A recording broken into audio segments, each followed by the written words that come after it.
नमस्कार साथियों, मैं प्रशांत परमार। तो आज हम इस लेक्चर में पढ़ेंगे नवीकरणीय ऊर्जा संसाधनों को, यानी कि what is renewable energy sources को। तो जैसा कि आपने प्रीवियस लेक्चर देखे होंगे जिसमें हमने मेटलिक, नॉन मेटलिक और न्यूक्लियर रिसोर्सेज को कंप्लीट किया, और लास्ट लेक्चर जो था पार्ट 4 हमारे मिनरल्स एंड एनर्जी रिसोर्सेज का, जिसमें हमने कवर किया नॉन रिन्यूएबल रिसोर्सेज यानी कि अनवीकरणीय ऊर्जा संसाधन। In this lecture we will start renewable energy sources यानी कि नवीकरणीय ऊर्जा संसाधन क्या होते हैं, आज हम उसको कवर करेंगे।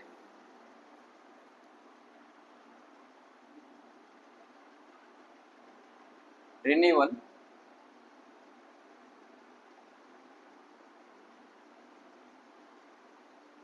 एनर्जी सोर्सेस यानी कि नवीकरणीय ऊर्जा संसाधन। अब ये होते क्या है, नवीकरणीय ऊर्जा संसाधन होते क्या है? तो संसाधन का वह प्रकार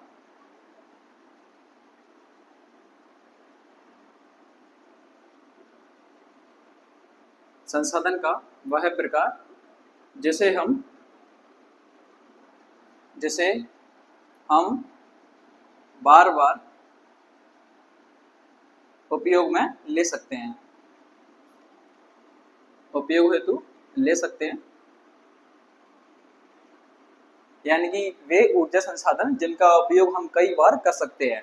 तो संसाधन का वह प्रकार जिसे हम बार बार उपयोग में ले सकते हैं। अगर हम इसके एग्जाम्पल की बात करें जिसको हमें आज कंप्लीट करना है, तो सबसे पहले है सोलर एनर्जी,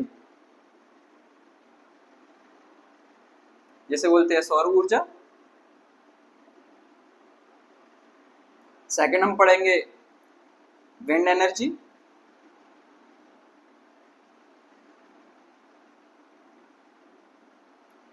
जिसे बोलेंगे पवन ऊर्जा। और थर्ड होगा हमारा टाइडल एनर्जी, जिसे बोलेंगे ज्वारीय ऊर्जा।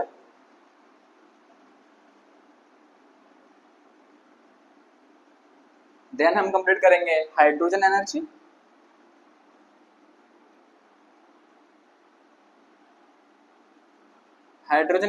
यानी कि हाइड्रोजन ऊर्जा। कब क्या लिखते हैं इसमें हिंदी में, सिंपल ही है। एक पढ़ेंगे हम जल विद्युत ऊर्जा यानी कि वाटर एनर्जी, या हाइड्रो इलेक्ट्रिसिटी बोलते हैं इसको, हाइड्रो एनर्जी लिखते हैं। चलो, जैसे बोलेंगे जल विद्युत ऊर्जा।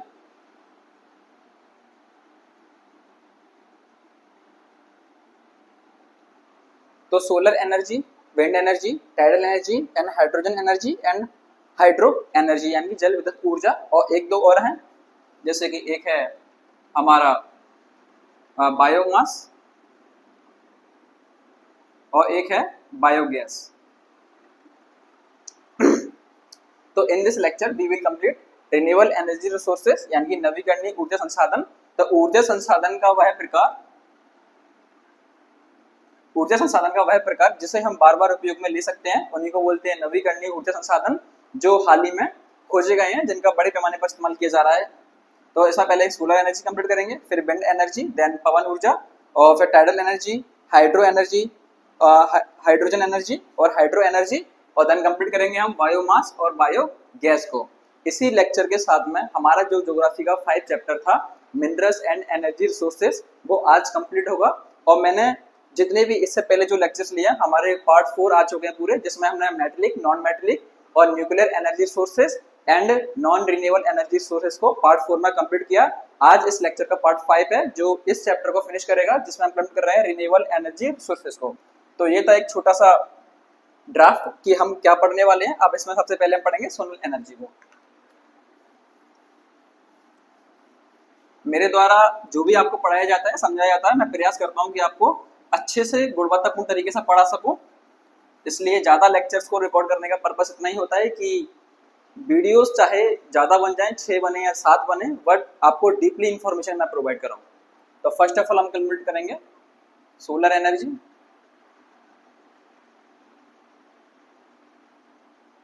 इसे बोलते हैं सौर ऊर्जा। साधारण सी चीजें हैं बट फोकस के साथ हम सुनते रहिए, कंप्लीट हो जाएंगी। तो सूर्य की प्रकाश का प्रयोग करके जिस ऊर्जा का निर्माण होता है उसे बोलते हैं सौर ऊर्जा। सूर्य के प्रकाश का प्रयोग करके, सूर्य के प्रकाश का प्रयोग करके निर्माण की गई ऊर्जा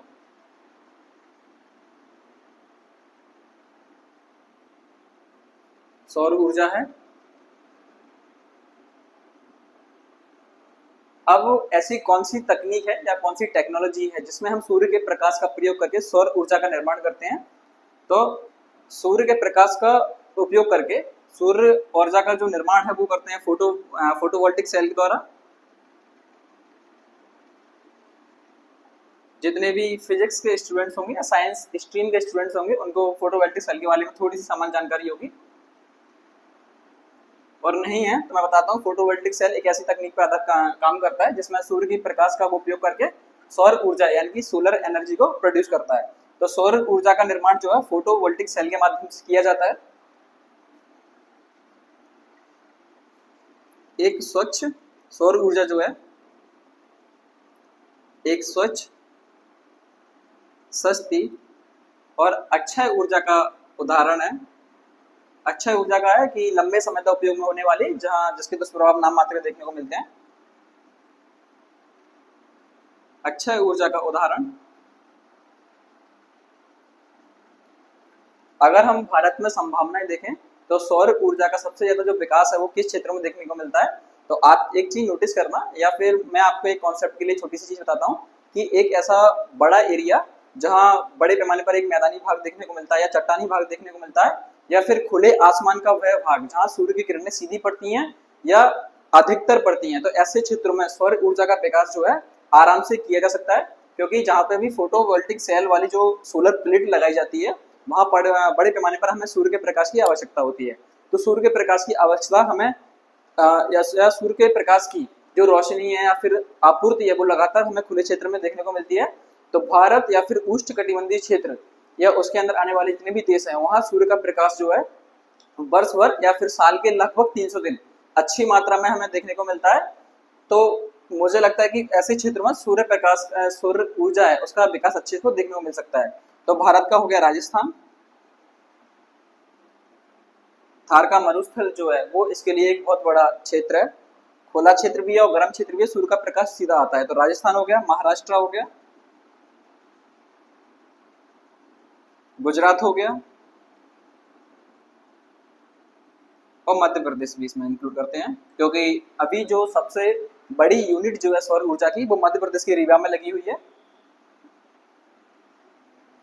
प्रधानमंत्री द्वारा ही आपका अनावरण किया गया था इसका, और लगभग 750 मेगावाट की जो यूनिट है ये। तो सौर ऊर्जा क्या है? सौर ऊर्जा की जो तकनीक है वो फोटोवोल्टिक सेल पर काम करती है। एक स्वच्छ, सस्ती और अक्षय ऊर्जा का उदाहरण है ये। खुले क्षेत्र में जहां सूर्य के प्रकाश या उसकी किरणें जो हैं वो सीधी पड़ती हैं या फिर वर्ष में लगभग 300 दिनों तक खुले आसमान में अच्छे से सूर्य का प्रकाश जो प्राप्त होता है। तो जैसे राजस्थान हो गया, महाराष्ट्र हो गया, गुजरात का जो क्षेत्र हो गया और मध्य प्रदेश का हो गया। तो यहाँ पर क्या, या फिर उष्णकटिबंधीय क्षेत्र या उसके अंदर आने वाले जितने भी देश हैं वहाँ सूर्य का प्रकाश वर्ष भर या लगभग 300 दिन प्रत्यक्ष तौर पर अच्छे से दिखाई पड़ता है। जहाँ सूर्य का प्रकाश अच्छा होगा वहाँ सौर ऊर्जा का विकास भी अच्छी मात्रा में देखने को मिलेगा। तो भारत की बात करें तो राजस्थान, महाराष्ट्र, गुजरात और मध्य प्रदेश में बड़े पैमाने पर सौर ऊर्जा का प्रोडक्शन जो किया जा रहा है। अभी तक की वर्तमान सबसे बड़ी जो यूनिट है वो मध्य प्रदेश की रीवा जिले में लगी हुई है, जिसकी उत्पादन क्षमता है 750 मेगावाट। तो मुझे लगता है कि सौर ऊर्जा के बारे में इतने पर्याप्त हैं और कुछ जानने की आवश्यकता है नहीं है, सिर्फ इतना सफिशिएंट है। अब हम बात करते हैं पवन ऊर्जा की।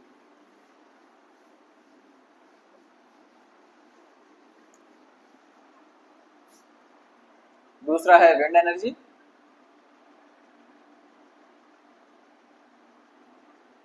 इसे बोलते हैं पवन ऊर्जा।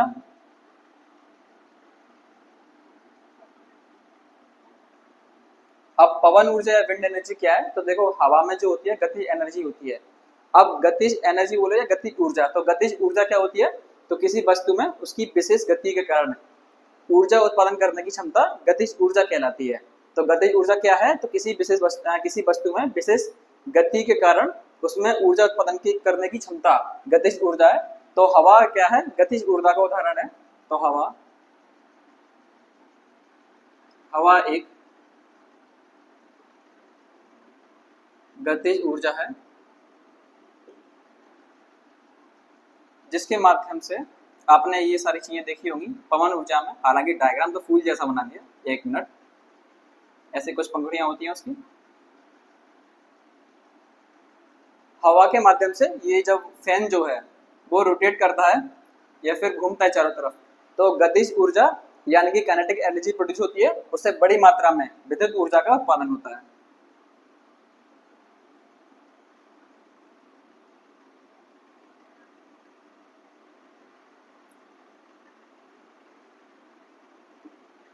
तो ये क्या है, तो विंड एनर्जी यानी कि पवन ऊर्जा हवा के माध्यम से उत्पन्न की जाती है। और हवा क्या है, हवा एक गतिज ऊर्जा का उदाहरण है। मैं फिर से बताऊं आपको कि एक किसी वस्तु में उसकी विशेष गति के कारण जब ऊर्जा उत्पन्न करने की क्षमता आ जाती है तो उसे बोलते हैं गतिज ऊर्जा यानी कि काइनेटिक एनर्जी।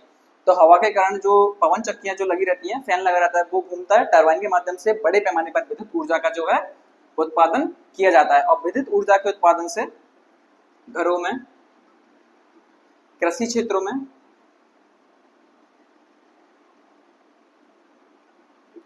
बड़े पैमाने पर विद्युत की आपूर्ति की जाती है। मैं आपको एक एक्स्ट्रा फैक्ट बताऊंगा आज कि भारत में जितने भी नवीकरणीय ऊर्जा संसाधन के जो उदाहरण है उन सभी में कुल प्रतिशत के मामले में 70% अकेले जो ऊर्जा का उत्पादन है या फिर आपूर्ति है वो है पवन ऊर्जा की। इसका मतलब सिर्फ ये है कि भारत में कुल नवीकरणीय ऊर्जा संसाधनों से जितना भी इलेक्ट्रिसिटी प्रोड्यूस की जाती है उसमें अकेले पवन ऊर्जा का जो हिस्सा है वो है 70%। यानी कि भारत में सौर ऊर्जा हो, पवन ऊर्जा हो, जल विद्युत ऊर्जा हो, हाइड्रोजन एनर्जी हो, बायोगैस हो, बायोमास एनर्जी हो, या फिर आपकी टाइडल एनर्जी यानी कि ज्वारी ऊर्जा हो, जितने भी नवीकरणीय ऊर्जा के संसाधन है उन सब में सबसे ज्यादा जो प्रतिशत है विद्युत उत्पादन का 70% अकेले किसका है, वो है पवन ऊर्जा का। पवन ऊर्जा भी सस्ती, सुलभ,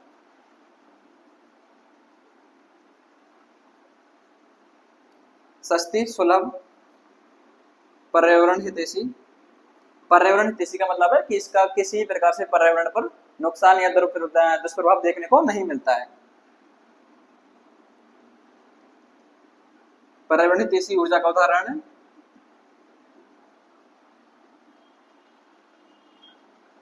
भारत के ऐसे कौन से क्षेत्र हैं जहां पवन ऊर्जा का विकास आसानी से देखने को मिल सकता है।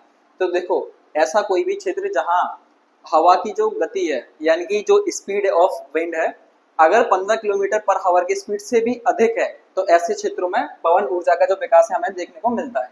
यानी कि ऐसे क्षेत्र जहां हवा की गति 15 किलोमीटर से अधिक है, 15 किलोमीटर पर आवर से अधिक है, ऐसे क्षेत्रों में पवन ऊर्जा जो है हमें देखने को मिलती है। तो भारत का तटवर्ती क्षेत्र यानी कि साउथ इंडिया या फिर ऐसे राज्य जो भारत के सीमा राज्य हैं जहाँ पवनें बहुत अच्छी मात्रा में बहुत अच्छी गति के साथ चलती हैं, गुजरात हो गया, महाराष्ट्र हो गया, कर्नाटक हो गया, हमारा केरल हो गया, तमिलनाडु हो गया, आंध्र प्रदेश हो गया, ये सभी राज्य जो हैं वो भारत के तटवर्ती क्षेत्र हैं जहाँ हवाएं बहुत अच्छी गति के साथ में प्रभावित होती हैं, जिसके माध्यम से पवन ऊर्जा का उत्पादन बहुत अच्छा देखने को हमें मिलता है।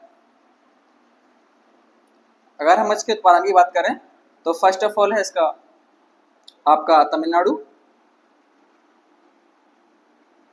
सेकंड हमें देखने को मिलेगा केरल,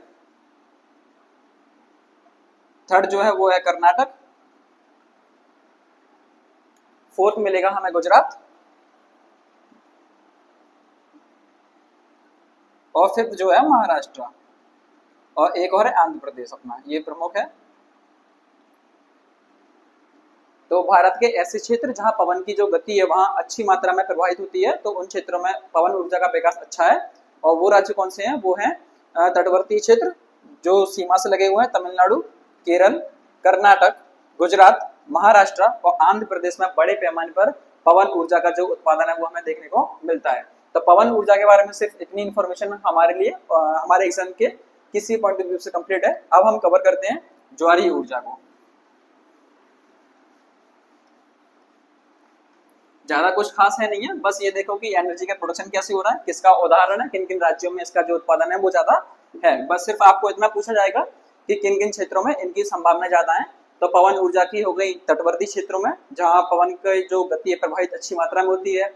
सौर ऊर्जा का विकास किन क्षेत्रों में हो सकता है, तो ऐसे उष्णकटिबंधीय क्षेत्रों में या फिर ऐसे देशों में जो उष्णकटिबंधीय क्षेत्र के अंदर आते हैं, जहां सूर्य का प्रकाश लगभग 300 दिन अच्छी मात्रा में प्राप्त होता है। तो सिर्फ आपको एग्जाम में, किसी भी प्रकार के एग्जाम में, चाहे वो किसी का प्रीलिम्स एग्जाम हो या फिर एसएससी का हो या फिर वनडे एग्जाम्स में, सिर्फ इतना पूछा जाएगा कि नवीकरणीय ऊर्जा संसाधन के उदाहरण कौन से हैं, तो आपको ऑप्शन दे देंगे, उसमें टिक कर देना जो भी हम पढ़ रहे हैं यहाँ पे। या फिर ये पूछा जाएगा कि किन किन क्षेत्रों में इनकी संभावनाएं ज्यादा देखने को मिल सकती हैं, सिर्फ इतना, ज्यादा कुछ खास पूछा नहीं जाता इसमें। और मुझे लगता है कि मैं जितना पढ़ा रहा हूँ आपके एग्जाम के पॉइंट ऑफ व्यू से सफिशिएंट है वो। अब है टाइडल एनर्जी, जिसे बोलते हैं हम ज्वारीय ऊर्जा।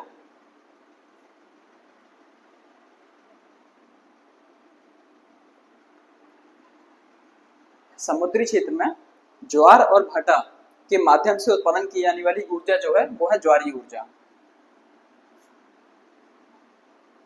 समुद्री क्षेत्रों में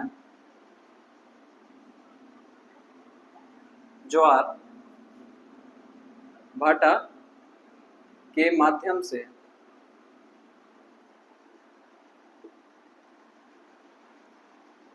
उत्पादित ऊर्जा ज्वारीय ऊर्जा है।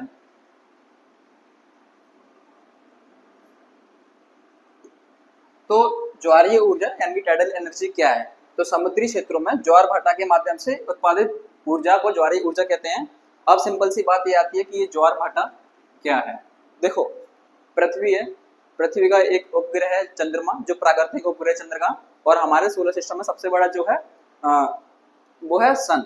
तो सूर्य और चंद्रमा के गुरुत्वाकर्षण बल और पृथ्वी के घूर्ण गति के कारण समुद्र की लहरें कई बार ऊपर उठती हैं और कई बार नीचे गिरती हैं और पीछे की तरफ वापस जाती हैं।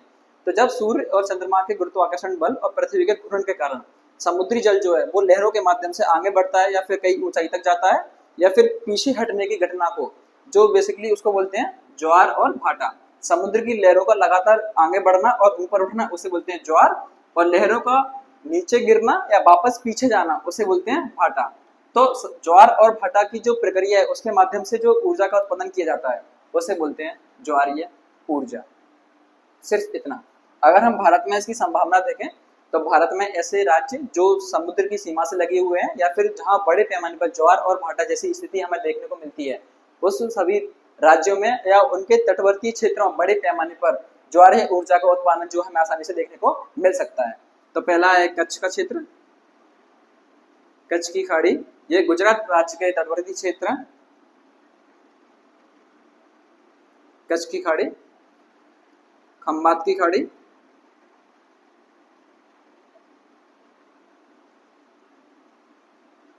अगर हम इंडिया के ईस्ट में यानी कि ईस्टर्न घाट की बात करें, यानी कि पूर्वी घाट, वहां है बे ऑफ बंगाल यानी कि बंगाल की खाड़ी,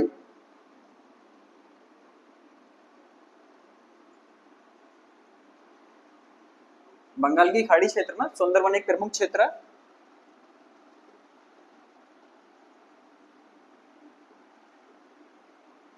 यहाँ के जो वन है वो बहुत सुंदर और सुंदरी के रूप में देखे जाते हैं, इसलिए क्षेत्र का नाम ही रख दिया है सुंदरवन।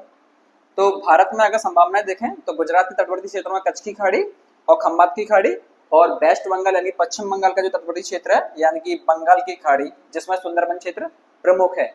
ये मैंग्रोव वनों के लिए भी प्रमुख है, सुंदरवन क्षेत्रों के लिए भी प्रमुख है, और यहाँ पे एक सुंदरवन टाइगर रिजर्व भी है, और दूसरा सुंदरवन क्षेत्र में बंगाल की खाड़ी में बड़े पैमाने पर ज्वार भाटा देखने को मिलते हैं, जिससे ज्वारीय ऊर्जा के उत्पादन की जो है अच्छी संभावनाएं हमें भारत में देखने को मिलती है। तो कच्छ की खाड़ी, खंबात की खाड़ी और बंगाल की खाड़ी प्रमुख क्षेत्र है जहाँ बड़े पैमाने पर भारत में ज्वारीय ऊर्जा का उत्पादन किया जा रहा है।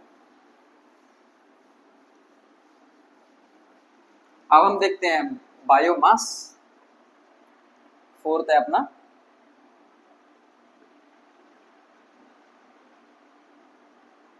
बायोमास एनर्जी क्या है, तो बायोमास एनर्जी का उत्पादन कैसे होता है, तो जितने भी कृषि अपशिष्ट हैं या फिर वन उत्पाद हैं या फिर घरेलू अपशिष्ट हैं यानी कि गीले कचरे के उदाहरण हैं, उन सभी को आपस में मिलाकर जो ऊर्जा उत्पादन की जाती है वो होती है बायोमास एनर्जी। तो कृषि अपशिष्ट,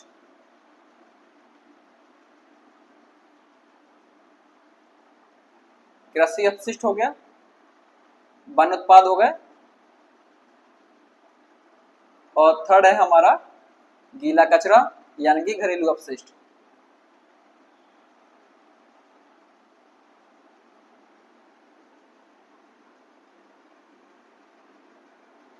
इन सभी को मिश्रित करके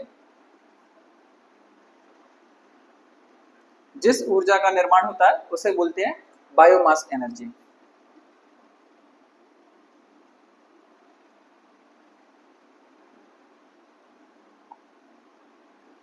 तो सिर्फ इतना ही है। तो भारत में नवीन ऊर्जा के संसाधन के रूप में देखा जाता है बायोमास एनर्जी को, जिसमें कृषि अपशिष्ट हो, वन उत्पाद हो, गीला कचरा हो, जिसे घरेलू अपशिष्ट के रूप में देखा जाता है। उन सभी को मिश्रित करके जो ऊर्जा का उत्पादन किया जाता है उसे बोलते हैं बायोमास एनर्जी। सिर्फ इतना। अब हम देखते हैं फिफ्थ, बायोगैस। ये शॉर्ट में मैं इसलिए पढ़ा रहा हूँ कि ये शॉर्ट में ही पढ़ने की आवश्यकता है। सिर्फ डेफिनेशन देखो, जो मैं बोल रहा हूँ उसको सुनो और लिखो अपने पेपर में, कॉपी में, और उसके जो भी एग्जांपल्स मैं देता हूँ उसमें कौन कौन से कंपोनेंट्स इसमें शामिल है, सिर्फ उनको देखो, नोटिस करो और सफिशिएंट है इतना बस। बायोगैस,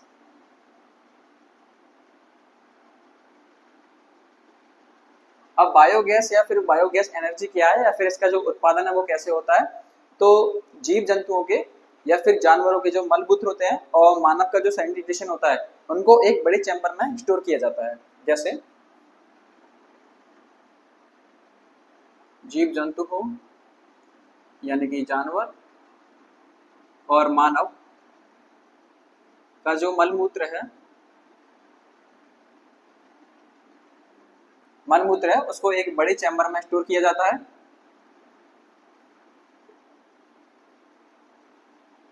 क्या किया जाता है, तो जीव जंतु और जानवरों से प्राप्त होने वाला या फिर मानव का भी जो मलमूत्र उसमें शामिल होता है उनका जो सैनिटेशन होता है, जो भी पदार्थ है उसको एक बड़े चैम्बर में स्टोर किया जाता है और फिर जब वो आपस में मिश्रित हो जाता है तो बड़े पैमाने पर बायोगैस का उत्पादन करता है। बस सिर्फ इतना ही है इसमें।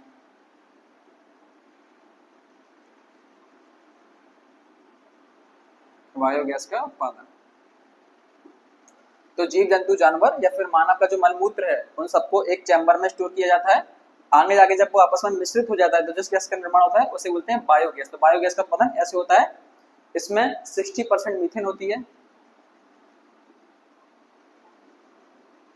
इसमें 60% मीथेन होती है और 40% कार्बन डाइऑक्साइड, 40% कार्बन डाइऑक्साइड और लगभग 0.12 इसमें हाइड्रोजन भी देखने को मिल जाती है कहीं कहीं और कुछ मात्रा में नाइट्रोजन गैस भी देखने को मिल जाती है। तो मोटी सी बात इतनी है कि बायोगैस जो है उसमें सबसे ज्यादा जो मिश्रण होता है वो 60% मीथेन का होता है और 40% कार्बन डाइऑक्साइड का, 0.1 या 0.2% के रूप में हाइड्रोजन और नाइट्रोजन भी हमें उसमें देखने को मिल जाती है। तो जीव जंतुओं और मानव के मलमूत्र से प्राप्त जो गैस का उत्पादन होता है उसे बोलते हैं बायोगैस।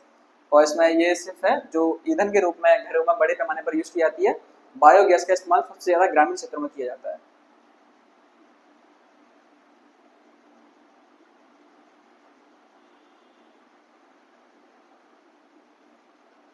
सबसे ज्यादा इस्तेमाल जो है ग्रामीण क्षेत्रों में, ग्रामीण क्षेत्रों में ईंधन के रूप में।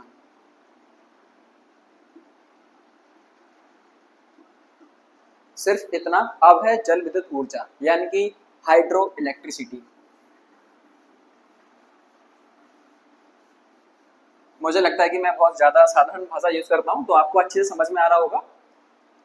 भाषा का माध्यम सरल ही होना चाहिए ताकि जो भी न्यू स्टूडेंट्स हैं या फिर पुराने स्टूडेंट्स भी हैं उनको अपने कॉन्सेप्ट और एक समझ विकसित करने में कोई दिक्कत ना हो। कंटेंट पढ़ने को हमें किसी भी बुक में मिल जाएगा, किसी भी इंटरनेट पर मिल जाएगा या फिर गूगल से कहीं भी निकाल के हम पढ़ सकते हैं। बात आती है सिर्फ समझने की, तो मैं प्रयास करता हूँ कि आपको साधारण से साधारण भाषा में समझाऊं और आपके पास जो भी कंटेंट होगा वो भी साधारण भाषा में होगा, जिससे आप एक अपनी समझ विकसित कर पाओ और अपने एग्जाम में परफॉर्म कर पाओ। अब है हाइड्रो एनर्जी।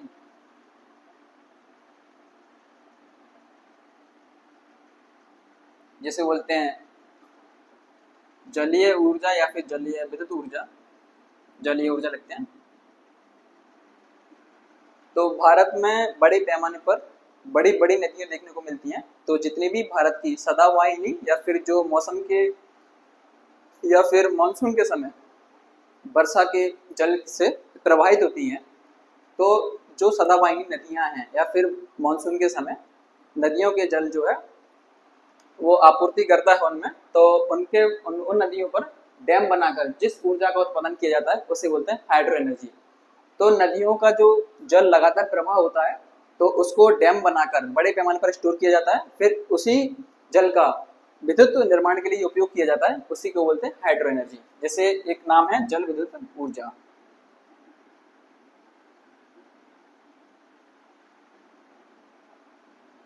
तो नदियों के द्वारा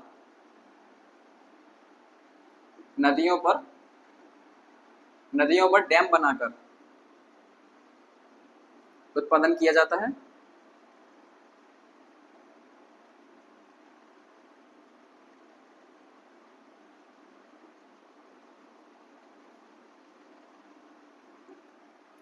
तो हाइड्रो एनर्जी यानी कि जलीय ऊर्जा, तो नदियों पर डैम बनाकर इसका उत्पादन किया जाता है। जो भी नदियां हैं जो लगातार 12 मासी प्रवाहित होती हैं, या कुछ नदियां हैं दक्षिण भारत की जो वर्षा के जल के द्वारा आपूर्ति करती हैं और फिर वो प्रवाहित होती हैं, जिन्हें हम मौसमी नदियां या फिर मानसून पर डिपेंड नदियां कहते हैं।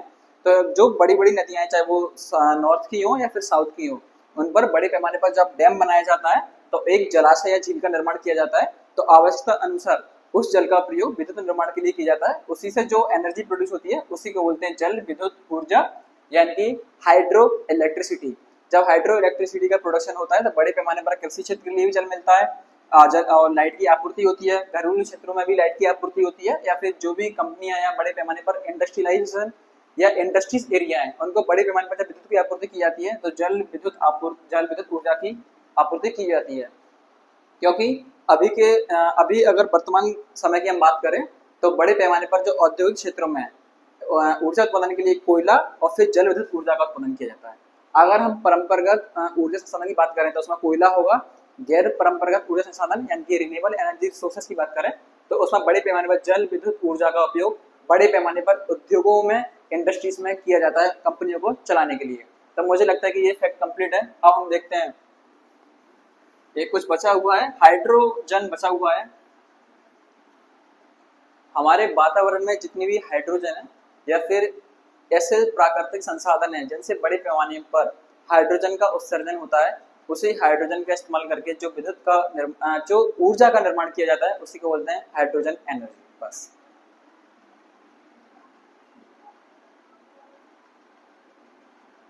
हाइड्रोजन एनर्जी हमारे वातावरण में या हमारे एटमॉस्फेयर में या फिर ऐसे संसाधन, ऐसे प्राकृतिक संसाधन जिनसे बड़े पैमाने पर हाइड्रोजन गैस का जो उत्सर्जन होता है उसी का ईंधन के रूप में इस्तेमाल करके जब हम उसका प्रयोग करते हैं उसी को बोलते हैं हाइड्रो एनर्जी। हाइड्रो एनर्जी का सबसे ज्यादा इस्तेमाल अभी प्रेजेंट टाइम में किया जा रहा है ऑटोमोबाइल इंडस्ट्री में।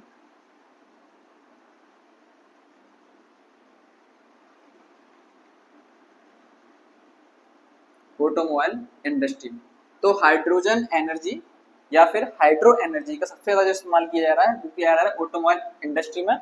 उत्पादन जो है ऐसे प्राकृतिक संसाधन जिनसे बड़े पैमाने पर हाइड्रोजन का जो है उत्सर्जन होता है या फिर हमारे वातावरण में जितनी भी हाइड्रोजन उपलब्ध है उसका प्रयोग करके तकनीक के द्वारा जो ऊर्जा का निर्माण किया जा रहा है वो है हाइड्रोजन एनर्जी। ऑटोमोबाइल इंडस्ट्री में सबसे बड़े पैमाने पर यूज की जा रही है ये स्वच्छ, सस्ती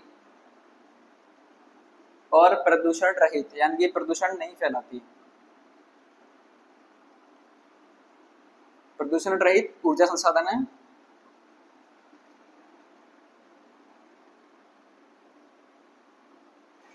तो मुझे लगता है कि इतना सफिशिएंट है हमारे एग्जाम के पॉइंट ऑफ व्यू से और हमारे इस चैप्टर के पॉइंट ऑफ व्यू से। तो आज हमारा ज्योग्राफी का 5 chapter mineral and energy resources इसी 5 लेक्चर के साथ में समाप्त होता है। मैं आशा करता हूँ कि आपको अच्छे से सारी चीज़ें समझ में आई होंगी। किसी भी चीज़ को अगर आपको समझ में नहीं आई है या आपको प्रॉब्लम आई है, अगर मैं आपको समझा नहीं पाया तो आप कमेंट कीजिए, मैं आप उसके लिए एक स्पेशल लेक्चर रिकॉर्ड कर दूंगा। बस उम्मीद इतनी है कि आप इस चीज़ को अच्छे से समझो और अच्छे से पढ़ो। आज एक मैंने मोटिवेशन क्वेट लिखा था तो मैं चाहता हूँ कि आप वो सुनो कि आप खूब पढ़ो और खूब मेहनत करो, इतनी पढ़ाई करो कि किसी भी क्षेत्र में जाओ वहाँ शेर की तरह दहाड़ो। आपकी नौकरी लगे या ना लगे वो बात की बात है, पढ़ाई के माध्यम से इतनी समझ विकसित कर लो कि जिस भी क्षेत्र में जाओ वहां किसी से हारो मत या फिर बराबरी से मुकाबला करो। धन्यवाद। जय हिंद, जय भारत।